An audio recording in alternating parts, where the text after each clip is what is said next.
Paz e bem, meus irmãos, minhas irmãs. Estamos no sábado da sexta semana do Tempo Comum, dia 22 de fevereiro.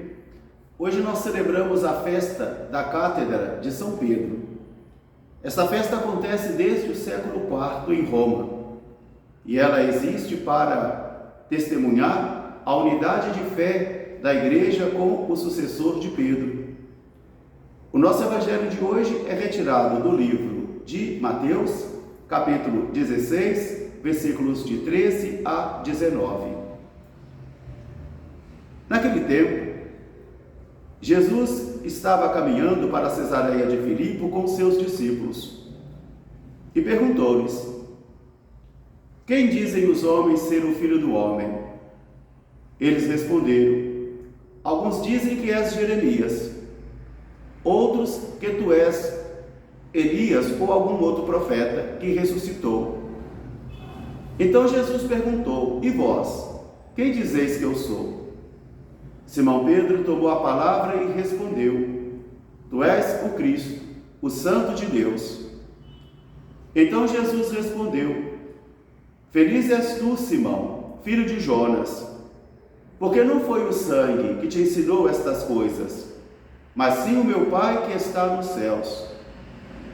Doravante tu serás chamado de Pedro, pedra, e sobre esta pedra eu irei edificar a minha igreja, e os poderes do inferno não poderão contra ela.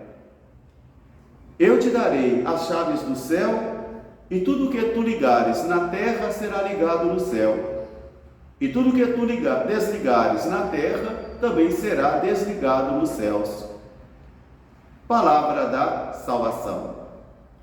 Meus irmãos, minhas irmãs, novamente estamos diante do mistério da Palavra de Deus, e a Palavra com a sua pedagogia, que dia após dia vai educando a minha fé e a sua fé, e vai desvelando para mim e para você os mistérios de Deus, até formar o homem de Deus, a mulher de Deus, que tem o seu coração segundo o coração de Deus, e que tem também o seu olhar segundo o olhar de Deus. E assim testemunharemos que Cristo é o Santo de Deus, o enviado de Deus para a redenção do mundo.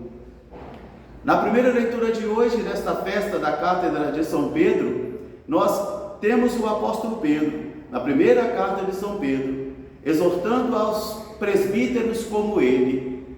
É uma palavra exortativa, onde ele vai dizer: eu, presbítero como vocês, vos exorto a se comportarem bem, a darem bom testemunho da vossa fé, e a guiar o rebanho que vos fora confiado, não com arrogância, nem com busca de dinheiro, nem com busca de poder, mas livremente, humildemente, porque o rebanho pertence ao Senhor.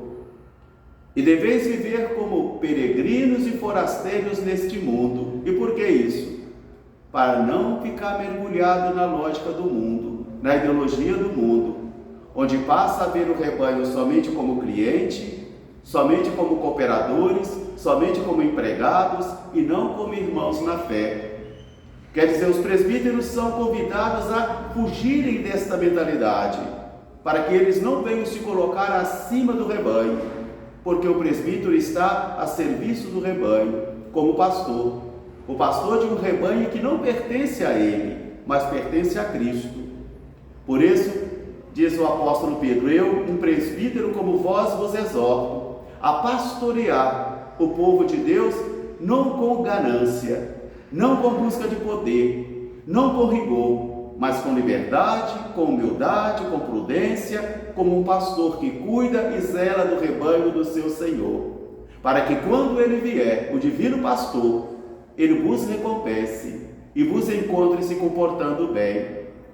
E é dentro dessa visão então de pastoreio que nós podemos mergulhar no espírito do Evangelho, porque a una Igreja de Cristo, una, santa, católica e apostólica, ela é edificada sobre a firmeza da fé de Pedro e não sobre a Sagrada Escritura, porque as fontes de fé da Igreja Católica são a Sagrada Tradição, tudo aquilo que fora dito e aconteceu antes do surgimento da Sagrada Escritura escrita.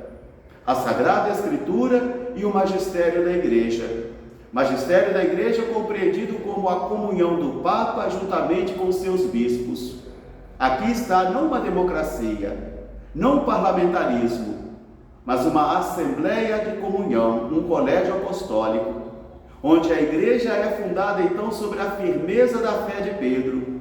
E é o próprio Jesus que vai escolher, mesmo conferindo os mesmos poderes a todos os outros pastores, Jesus vai escolher a Pedro, a pedra fundamental, a pedra na qual ele edifica a sua igreja e vai dizer: tu és Pedro, tu és pedra, e sobre esta pedra eu vou edificar a minha igreja, e o poder do inferno não poderá contra ela. Eu te darei as chaves do céu, e tudo que você ligar na terra será ligado no céu, e tudo que você desligar na terra será também desligado no céu. Meus irmãos, minhas irmãs, aqui está o ministério petrino, e onde está a igreja está o bispo, e onde está o bispo está a igreja católica, e onde estão os bispos e a igreja católica está também o Papa, sucessor de Pedro, porque o Papa Francisco é o sucessor de Pedro. E hoje, ao celebrarmos então a Cátedra de São Pedro, nós estamos fazendo referência daquela cátedra de ensinamento, daquele munus que o Papa recebera do próprio Senhor, de governar, de ensinar e de santificar. Munus que participam os bispos, munus também que participo eu como presbítero, mas que é dado tão somente na sua plenitude a Pedro, o Papa, a Cátedra de São Pedro. Por isso, ao celebrar hoje a Cátedra de São Pedro, nós estamos dizendo que nós estamos em comunhão com o Papa que está sentado na Cátedra de Pedro, o Papa Francisco. E por ele oramos, a ele defendemos, e a ele também como Pai da nossa fé, como uma possibilidade visível da unidade da Igreja. Nós vivemos a nossa fé como peregrinos e forasteiros também neste mundo, fugindo de toda a ganância, de toda a tentativa de poder, para poder testemunhar a fé em Jesus de Nazaré. Por isso que esse dia de hoje seja um momento de oração pelo nosso Papa, pedindo ao Senhor que conceda a ele saúde e caridade para que possa pastorear como pastor supremo da Igreja, as ovelhas de Cristo no mundo. Um grande e fraterno abraço para todos, paz e bem, até amanhã se Deus quiser. São Pedro Apóstolo, rogai por nós, paz e bem.